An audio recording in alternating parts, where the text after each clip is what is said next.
Hi friends, Vinod வந்து cash box எடுக்கிறது வந்து பார்த்தீங்கன்னா லைவாக இப்போ தான் போட்டாங்க. இப்போ எப்படி எடுக்கிறாங்கன்னா, ஃபஸ்ட்டு வந்து பார்த்தீங்கன்னா திவ்யா தான் வந்து சாப்பிட்டுட்டு இருக்கும்போது பேசின்னு இருக்கிறாங்க. நாளைக்கு எதுவும் டாஸ்க்கு கிடையாது, இன்னையோட லாஸ்ட்டு, நீ இப்போது சாப்பிட்டுட்டு போய் நான் தான் எடுக்கலான்னு இருக்கிறேன்னு சொல்லிட்டு திவ்யா பேசின்னு இருக்கிறாங்க. அதை வினோத் கவனிக்கிறாரு.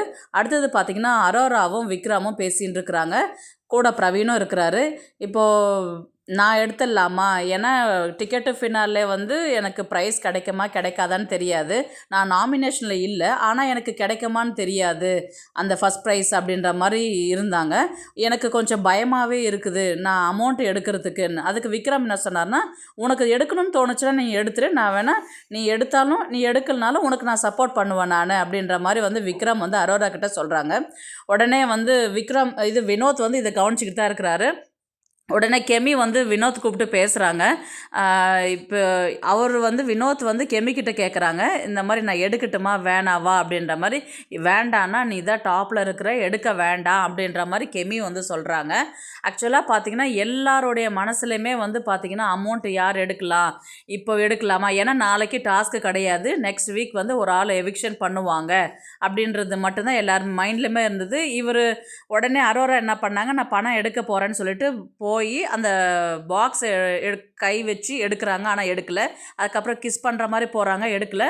வித்தின் செகண்டில் வினோத் என்ன பண்ணுறாரு, அந்த பாக்ஸை எடுத்துடுறாரு. கேஷ் பாக்ஸ் எடுத்துட்டேன் நான், கானா வினோத் அப்படின்ற மாதிரி மென்ஷன் பண்ணிட்டார், மைக்கில் சொல்லி பிக் பாஸ்க்கு மென்ஷன் பண்ணிட்டார். எல்லாருமே வித்தின் செகண்ட் எல்லாருமே வந்து ஷாக்கிங், அப்படியே எல்லாருமே அப்படியே உறைஞ்சி போய் நின்றுட்டாங்க.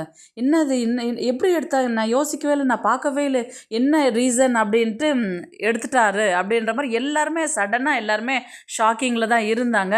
அதுக்கு எல்லாருமே கேட்டது என்னென்னா, இது எனக்கு தேவை, இது எனக்கு எவ்வளோ தேவலாம், இது நான் எதுவுமே இல்லாத வந்த பட்சத்தில் இது எனக்கு போதும், இத்தனை நாள் நான் ஒர்க் பண்ண அந்த காசும் இதுவும் எனக்கு போதும், நான் ஒன்றுமே இல்லாத வந்தேன், இது நான் மனசார தான் எடுத்தேன், யார் சொல்லி நான் எடுக்கலை, யாருக்காகவும் நான் எடுக்கலை, என் தேவைக்காக நான் எடுத்தேன், எனக்கு எவ்வளோ செலவு இருக்குது, நான் பொம்பளை பசங்களை வச்சுருக்கிறேன், எனக்கு அது வேணும், எனக்கு பணம், நான் தெரிஞ்சு தான் எடுத்தேன், நீங்கள் யாரும் தப்பாக நினச்சிக்க வேண்டாம் அப்படின்னா, சரி உன்னுடைய இஷ்டம், உன்னுடைய விருப்பம், நீயா தானே மனசார தானே எடுத்த அப்படின்னா, ஆமாம் நானே தான் எடுத்தேன் அப்படின்னு எல்லா கண்டஸ்ட்டுமே கேட்டுட்டு அதுக்கப்புறம் ஒரு ஹக் பண்ணி சரி விடு விடுன்னு எல்லாருக்குமே வந்து ரம்யாவுக்கு வந்து கோவம் வந்துடுச்சு.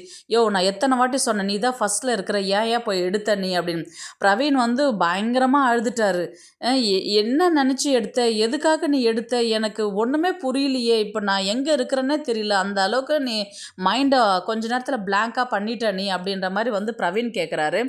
எல்லாருமே இவங்க திவ்யா வந்து சரி உன் கஷ்டம் என்னன்னு எனக்கு புரியுது, நீ எதுக்காக எடுத்துருப்பன்றது எனக்கு தெரியும், சரி நீ எடுத்துட்டு, நான் எதுவும் சொல்லலை, உனக்கு எடுக்கணும்னு தோணுச்சுல, நீ எடுத்துட்டல, அதோட விடு, எதையும் யோசிக்காத அப்படின்ற மாதிரி. அதுக்கப்புறம் மற்றவங்க எல்லாருமே வந்து இப்போ நீங்கள் இருந்து கிளம்பி போயிடுவீங்க இல்லையா, அதனால தான் அழுறோம், அதுக்காக ஃபீல் பண்ணுறோம். எல்லாருமே வந்து என்ன சொன்னாங்க, ஜென்யூனாக நீ இத்தனை நாள் ஒர்க் பண்ணதுக்கு நீ எடுத்துகிட்ட ஓகே, எல்லாருமே வந்து சரி ஹாப்பி, எல்லாருக்குமே ஹாப்பி தான், சந்தோஷம்தான், எதுவுமே இல்லாத போகிறதுக்கு அட்லீஸ்ட் இதையாவது எடுத்துக்கிட்டே அப்படின்ற மாதிரி தான் வந்து எல்லாருமே சொன்னாங்க. அப்புறமேட்டு வந்து பார்த்தீங்கன்னா, எதுவுமே பிக் பாஸ் பேசவே இல்லையே அப்படின்னு சொல்லிட்டு கார்டன் ஏரியாவுக்கு வராரு. அப்புறம் வினோத்ன்னு பேசின அடுத்த செகண்டே பார்த்தீங்கன்னா, வினோத் பயங்கரமாக அழ ஆரம்பிச்சிட்டாரு. பார்க்கவே ஹார்ட் டச்சிங்காக இருந்தது. நிஜமாக நானே அழுதுட்டேன்னா பார்த்துக்கோங்களேன். அந்த அளவுக்கு வந்து ரொம்பவே ஃபீல் பண்ணி எல்லா கண்டஸ்டன்ஸுமே ரொம்பவே ஃபீல் பண்ணி அழுதுட்டார். நீ இதுக்கு ரொம்ப டிசர்வான ஆள் தான், எடுத்துட்ட, சரி இனி நல்லா இரு, இப்போ 18 லட்சன்றது வந்து 18 கோடியாக வந்து உனக்கு நிறைய வரணும் லைஃப்பில், எடுத்துகிட்டு போயிட்டு உன் ஒய்ஃப் கிட்ட கொடு, தாய்லாந்துக்கெலாம் எங்கேயும் போகக்கூடாதுன்ட்டு கமெண்ட் பண்ணுறாரு. அதுக்கப்புறம் பேசுகிறாரு. உங்கள் வாய்ஸுக்காக தான் பிக் பாஸ் எனக்கு அவர் பேச பேச இவர் வினோத் பயங்கரமாக தேம்பி தேம்பி அழுகுறாரு. உங்கள் வாய்ஸுக்காக தான், எனக்கு இந்த பணம் கூட எனக்கு முக்கியம் இல்லை, எனக்கு இந்த வாய்ஸ் வேணுமா பணம் வேணுமான்னு கேட்டால் எனக்கு உங்கள் வாய்ஸ் தான் வேணும், ஆனால் என் சந்தர்ப்பம் சூழ்நிலை எனக்கு பணம் இருந்தால் தான் நான் லைஃப்பை மெயின்டைன் பண்ண முடியுன்றதுனால தான் இப்போதைக்கு நான் இந்த பணம் எடுத்துகிட்டு போகிறேன்னு. இதை எடுத்துகிட்டு போங்க, கோடிக்கணக்கில் சம்பாரித்து திருப்பி கொண்டு வந்து எனக்கு என் ஷேரை கொடுத்து விடுங்க அப்படின்ற மாதிரி வந்து பிக் பாஸ் கலாய்ச்சாரு. அப்புறம் நான் கொஞ்ச நேரம் ரூமில் போயிட்டு கொஞ்ச நேரம் உட்காந்துட்டு வரட்டுமான்னு சொல்லிட்டு வினோத் கேட்டார். இது என்ன கேள்வி? போய் உட்காருங்க, நீங்கள் இருக்கிற நேரம் நான் உங்களை பார்க்க முடியும் அப்படின்ற மாதிரி சொன்ன உடனே வினோத் வந்து அழ ஆரம்பிச்சிட்டாரு.